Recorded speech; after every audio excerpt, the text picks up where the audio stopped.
Olá, iniciando mais uma aula sobre as correções de questões do curso preparatório para o CFP. Vamos avaliar 5 questões para aprimorar o nosso conhecimento. Começando com a questão 1. Vamos lá. Qual é o primeiro passo no processo de planejamento financeiro pessoal? Estamos falando do processo de planejamento financeiro. Então, A. Estabelecer as metas financeiras. B. Coletar dados financeiros. C. Analisar os dados financeiros. Ou D. Implementar o plano financeiro. Então, está perguntando aqui, no processo do planejamento financeiro de uma determinada pessoa, qual que é o primeiro passo a ser seguido. Vamos para a alternativa correta? Então é a alternativa B, coletar os dados. Claro, para fazer um entendimento da situação financeira da pessoa, para em seguida elaborar o planejamento, é necessário ter os dados, todos os dados financeiros. Então, os dados é o primeiro passo e ele é essencial no processo de planejamento financeiro pessoal, que envolve reunir as informações detalhadas da situação financeira do cliente, qual que é a situação dele, e aí avaliar os ativos, passivos, como funciona a receita dessa pessoa, o que ele tem de despesas, o que é despesa fixa, o que é fixa e recorrente, o que são as pontuais e que devem ser também consideradas. Levantar quais são os objetivos financeiros, o que aquela pessoa pleiteia para o uso dos seus recursos ao longo do tempo, e também alguma informação sobre tolerância ao risco, qual que é o perfil com relação a risco dessa pessoa, se ela é mais tolerante, mais conservador ou busca assumir mais risco. Tudo isso é importante, inclusive com os ativos, os próprios ativos que a pessoa já tem, é possível ter essa visão de tolerância a risco. Porque se é uma compreensão clara da situação financeira, é muito difícil depois elaborar um plano financeiro que seja eficaz para aquela pessoa. Ok? Então o primeiro passo é o levantamento dos dados financeiros daquela pessoa. Vamos seguir para a segunda questão. Qual dos seguintes fatores não é considerado ao determinar a alocação de ativos em um portfólio de investimento? Então, estamos falando de alocação dos ativos, os ativos que vão ser escolhidos para fazer parte de um portfólio de investimentos de uma determinada pessoa. Mas o que está perguntando é o que não é considerado na alocação. A idade do investidor. B, a tolerância ao risco desse investidor.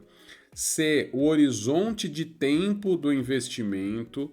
E D, a renda anual do investidor. Então, quando a gente vai escolher os ativos para um determinado portfólio, o que não é levado em consideração. Vamos lá para a alternativa. É a alternativa D, a renda anual do investidor. Por que a renda?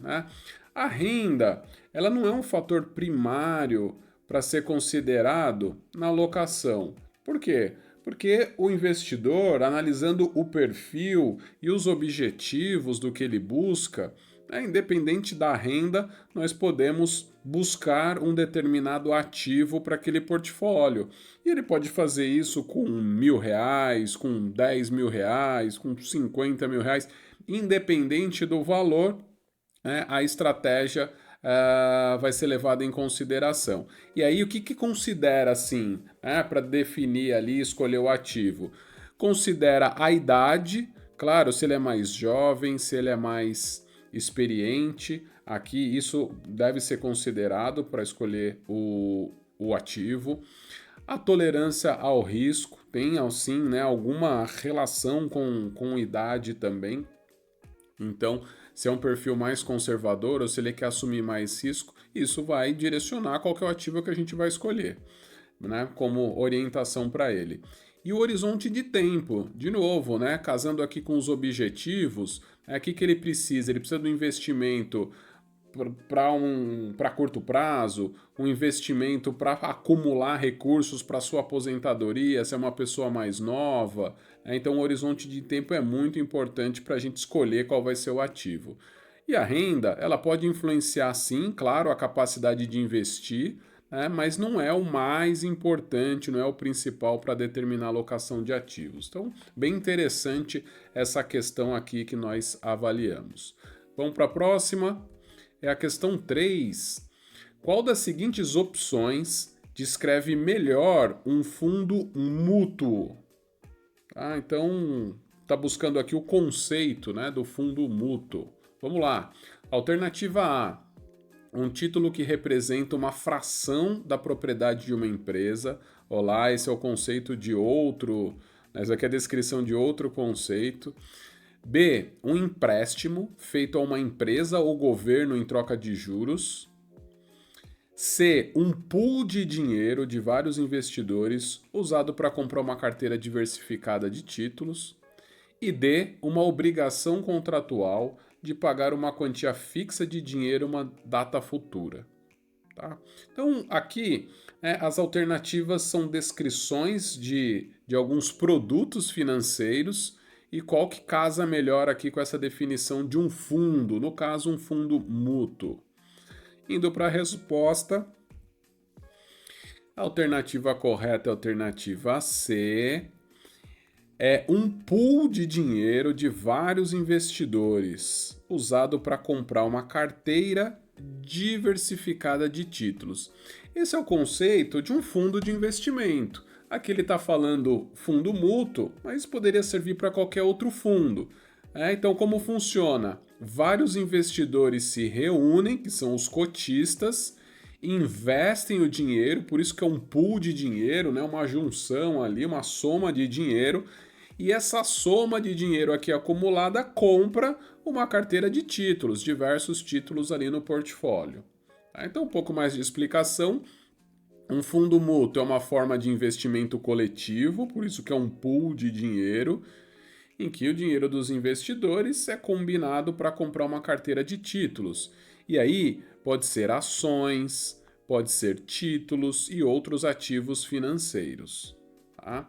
Os investidores vão ter as ações proporcionais do fundo, né, ou as cotas proporcionais do fundo, e vai receber também ganhos proporcionais à sua participação.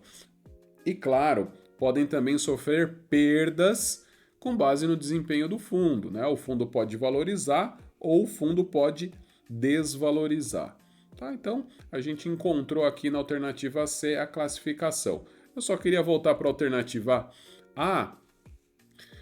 Um título que representa uma fração de propriedade de uma empresa é uma ação. Tá? O conceito de ação, se tivesse perguntado aqui sobre o que descreve uma ação, seria a alternativa A. O empréstimo feito a uma empresa ou governo em troca de juros é um empréstimo tradicional que um banco faz.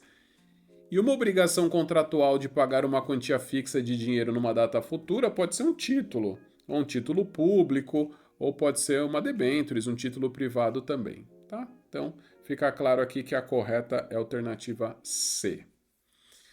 Indo para a próxima, questão 4. Qual das seguintes opções é um exemplo de uma estratégia de gerenciamento de riscos? Estamos falando de gestão dos riscos, que visa proteger contra a perda de ativos financeiros devido a flutuações de mercado. Olha lá, eu tenho um risco que é a flutuação do mercado, a volatilidade do mercado. Como eu faço a gestão de riscos, né? Qual a melhor opção? A. Diversificação de carteira. B. Um investimento especulativo. C. Uma alavancagem financeira. E D. Concentração de ativos. Vamos lá. Diversificação de carteira. Quando a gente diversifica a nossa carteira, pelo próprio conceito, a gente distribui o nosso portfólio em empresas diferentes, títulos diferentes, setores diferentes, regiões geográficas diferentes. Isso reduz o risco. Então, a diversificação reduz o risco. Ok? O risco de flutuação do mercado. Se tiver uma flutuação, ela pode acontecer em um determinado setor e não afetar o outro, por exemplo. Em uma determinada empresa e não afetar a outra. Por isso que a diversificação reduz. Ao contrário aqui, a concentração de ativos aumenta. Aumenta o risco. Então eu não estou fazendo gestão de risco, eu estou aumentando o risco. Tá? O investimento especulativo é investir em ativos de alto risco. Estou aumentando o risco também.